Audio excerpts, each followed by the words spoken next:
On one hand, you see a lot of big companies talking about latest stuffs that are there, latest technologies, and they are putting in a lot of money.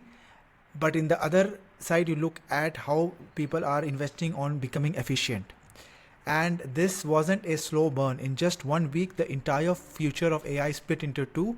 It wasn't just a software patch or a minor upgrade. It was a definite inflection point, a massive structural shift that signaled the end of the old world and the birth of the new era.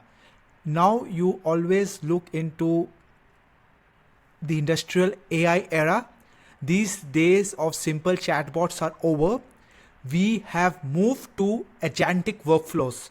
No one is just talking about just chatbots. And I have done a lot of sessions on this where we go a little bit deeper into agentic workflows and how it works. And AI is no longer a novelty. People call it a hype, people call it a buzz, but no longer it is there. It is powered by national compute grid nowadays. Now people are talking about how we can produce more data centers, how we can get more energy to drive this AI. And most importantly, we have transitioned from AI as a tool for augmentation to AI as a direct replacement for entire categories of human labor, where a lot of private companies are looking to increase their profits and looking in workflows where they can completely automate the jobs that human used to do by AI. The bifurcation created two distinct technology philosophies, which we are going to talk about, two different ways of building this future. We call them one is the sovereign stack and the second is the efficiency stack. Every nation, every company, and every developer now has to choose which side of the line they stand. Or maybe they can have a mix of both according to the use cases or according to the situation. The sovereign stack is very common. You are seeing it across the US right now. It is a path of big money, big government, and immense power. Every year you hear about the circular economy. OpenAI is investing in Microsoft. Microsoft is investing in NVIDIA. NVIDIA again is investing in OpenAI. The whole circular economy, which is driving the demand. Maybe it is an artificial demand, but still it is happening right now. Nations now view AI capability the same way they view an aircraft carrier, as ultimate measure of the national strength. And this is the reason why one country can't slow down. Now it is more about the geographical power between the US and China. Its core principle is the creation of ultra-secure plant-scale systems that are locked down and protected. And this is something that all of us are going to work around. In the last few weeks, if you have heard, there was some new launch that has happened. The engine driving this stack as of today is GPT 5.2, and this keeps changing. But as at the time of the recording, this is the engine that is driving this. It is a defining feature, and how it is different is the system 2 thinking, the ability of the model to actually think before it speaks. And this had a massive 32-point jump in the reasoning score to 71%, and this was the moment AI became an autonomous employee. There is something called as a GTP while score, which is a new score that has been used to define very complex tasks and jobs that is there. And in this particular evaluation, there was a huge jump from the previous predecessor models by 71%, and this is huge because now you can't even just do manual tasks. You can think about moving away from to do bigger and more autonomous tasks that are there, and this is something that is changing the way we do reasoning and do automated tasks that are there. But the price of admission for this kind of power is staggering. Look at Project Stargate. This is a collaboration between Microsoft, OpenAI, UAE's G42. It is a huge requirement of 1 gigawatt power that is there. And this is enough to power the entire city of San Francisco. So this is the power that is required to do all these sovereign AI that is there. Now coming to path 2. All of us are talking about putting a lot of money, and there is a saying that more the money you put into these models, more the better the accuracy will happen. But there is a limit to that. There is a ceiling to that. You can't just keep increasing the processors because there is a issue of the data as well. We don't have much new data available to take it further. So now what is the next track that people are working? Companies and countries that had not so much money power. The second path is called the efficient path. The cost breakthrough here are revolutionary. DeepSeek version 3, this is one new when you talk about the efficiency stack, this is a counter narrative to those city-sized supercomputer. It is built on open access, incredible speed, and radical cost reduction.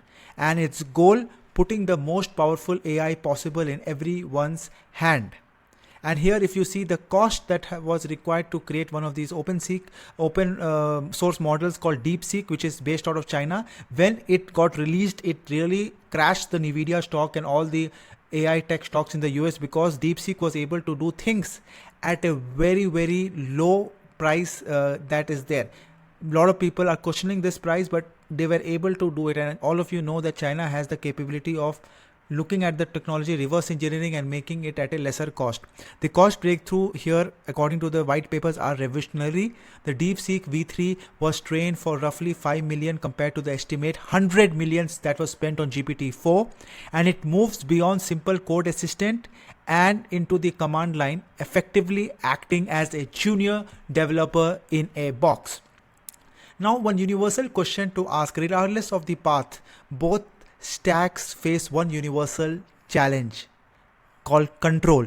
When you give machines this much autonomy, you create an entirely new class of risk. The old rule books no longer apply, and we are rewriting them in a real time. And that is the reason why there is a lot of push on AI security, AI autonomy.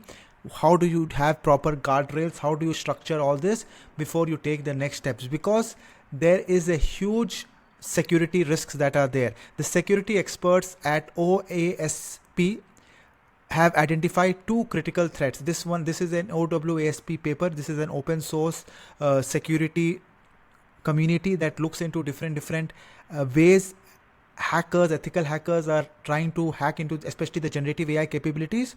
And here there are two threats that you all should be very, very careful of. The first one is the agent goal hijacking, where an attacker tricks a finance agent into diverting millions via fake invoices.